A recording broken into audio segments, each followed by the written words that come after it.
Somos la Tetra 19, este es el caso clínico número 3. Mi nombre es Nelly García y realicé el inciso número 1.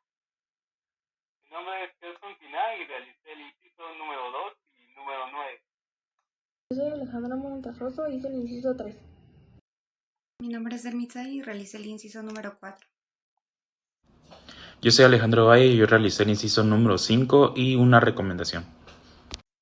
Mi nombre es Ángel Díaz y me tocó hacer el inciso 5. Mi nombre es Natalia Jiménez y yo también ayudé a hacer el inciso número 5. Mi nombre es Jennifer Pérez y realicé el inciso número 6. Mi nombre es Dulce Ordóñez y hice el inciso 7. Mi nombre es Ana García y me encargué de hacer el inciso 8. Mi nombre es Giovanni Monzón e hice el inciso número 10. Yo soy Keila Chocolán y a mí me tocó realizar el objetivo general y también el inciso número 11.